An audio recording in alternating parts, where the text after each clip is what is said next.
మహాశివరాత్రి సందర్భంగా ఉమ్మడి వరంగల్ జిల్లాలో శైవ క్షేత్రాలకు తెల్లవారుజాము నుంచే భక్తులు పోటెత్తారు. శివుడికి ప్రత్యేక పూజలు, అభిషేకాలు చేస్తున్నారు. దీంతో భక్తులతో శివాలయాలు కిటకిటలాడుతున్నాయి. హన్మకొండలోని చారిత్రాత్మక 1000 స్తంభాల ఆలయంలో దర్శనానికి భక్తులు పోటెత్తారు.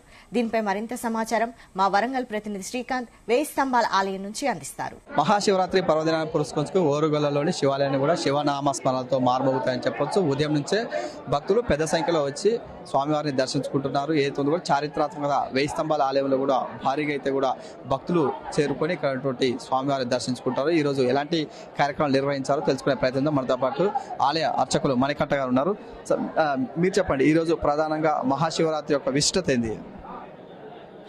మహాశివరాత్రి ముందుగా ప్రతి ఒక్కరికి కూడా శుభాకాంక్షలు, శుభాశిష్యులు తెలియజేస్తూ,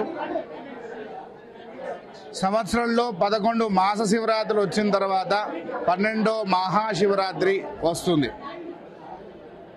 అమావాస్య ముందు వచ్చే చతుర్దశి, త్రయోదశి కలిపి వచ్చేటటువంటిదే మహాశివరాత్రి. ప్రతి మహాశివరాత్రికి ఒక విశేషంగా మనకు చేసుకోవడం అనేది ఆనవాయితీగా వస్తున్నది. ఈసారి మనం చూసుకున్నట్టుగా అయితే శుక్రవారంతో కూడుకున్నటువంటి మహాశివరాత్రి వచ్చింది.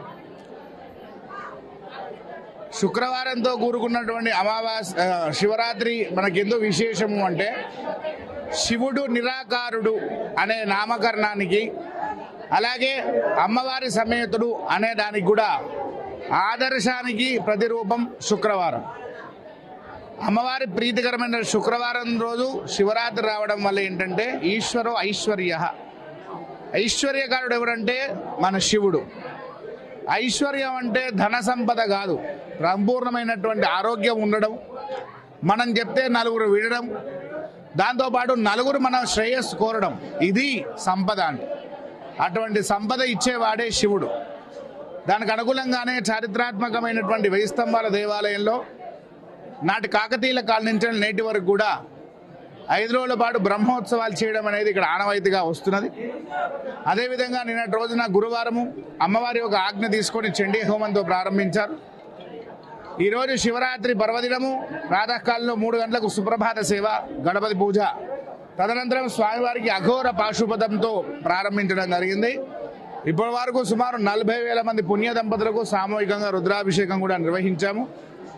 ఈ సామూహికంగా రుద్రాభిషేకాలు రాత్రి 11 గంటల వరకు కొనసాగుతాయి. అయితే మన దేవాలయంలో పాటు శ్రీశైల క్షేత్రంలోనే శివరాత్రి శివ కళ్యాణం జరగడం అనేది ఆనవాయితీగా వస్తున్నది. సాయంత్రం 6 గంటలకు గోధుమ లగ్నంలో శివపార్వతుల యొక్క రుద్రేశ్వర స్వామి కళ్యాణోత్సవం చేస్తాం. అలాగే శివరాత్రి అంటే 2 చాలా పాటించాల్సిన విశేషం. ఒకటి ఏమిటంటే లింగోద్భవ సమయం. లింగోద్భవం అంటే రాత్రి 12 గంటలకు. ఏదైతే లింగాకారాన్ని మనం పూజ చేస్తున్నామో అది 12 గంటలకే ఉద్భవించినది మనకు శివపురాణం చెప్తుంది. ఆ సమయాన 111 రుద్రాలతోని 100 లీటర్ల పాలు, 100 లీటర్ల పెరుగు, తేనె, నెయ్యి, శర్కర ఇవన్నిటితోనూ కూడా మహారుద్రాభిషేకం చేస్తారు. దాంతోపాటు ఏమిటంటే జాగరణ. ఖచ్చితంగా ఈ ఒక్కరోజు కూడా ఎవరైతే నిద్రపోకుండా ఉంటారో సంవత్సరం చేసినటువంటి దోషాలన్నీ తొలగిపోతాయని మన పూర్వీకులు కూడా శాస్త్రం కూడా చెప్పడం జరిగింది. అలాగే శనివారం రోజు సాయంత్రం 6 గంటలకు నాంది ముఖము, నాగవెల్లి సదస్యంతో నిర్వహించడం జరుగుతుంది. అలాగే ఈసారి 4వ రోజు ఆదివారం అమావాస్య కలిసి రావడం జరిగింది. ఆ రోజు ఎటువంటి పితృదోషాలున్నా తొలగిపోవడానికి అన్నపూజ 50 కిలోల పెరగడంతో, ఇక్కడ ఏంటంటే స్వామివారు 8 అడుగులు ఉంటారు కాబట్టి 50 కిలోల పెరగడంతో అన్నపూజ, అన్నదానము. అలాగే ఈసారి 5 రోజుల బ్రహ్మోత్సవాలలో చివరి రోజు సోమవారం కలిసి రావడం కూడా అరుదుగా కలిసినది.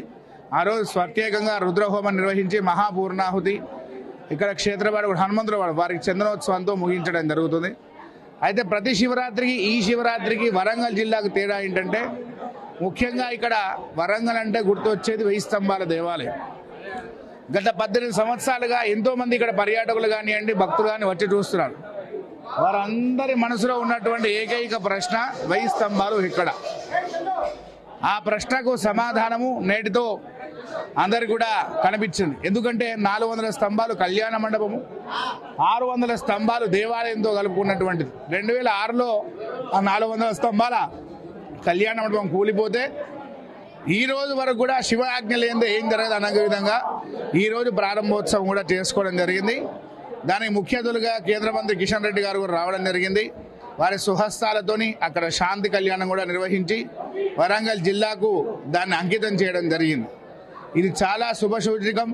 అలాగే శుక్రవారం కలిసి వచ్చింది కాబట్టి భక్తులు ముఖ్య గడమడికి ఏంటంటే మనకు ఆవు పాలు కానివ్వండి, లేదా కుంకుమ కలిపిన నీళ్లు కానివ్వండి, పసుపు కలిపిన నీళ్లు కానివ్వండి, లేదా కనీసం బిలోపత్రం కానివ్వండి, వాటితో అభిషేకిస్తే మీ యొక్క కోరికలు మనోభీష్టాలు నెరవేరుతాయి అనేది మనకు పూర్వ నుంచి వస్తున్నటువంటి శివరాత్రి శుక్రవారం ఆనవాయితీ.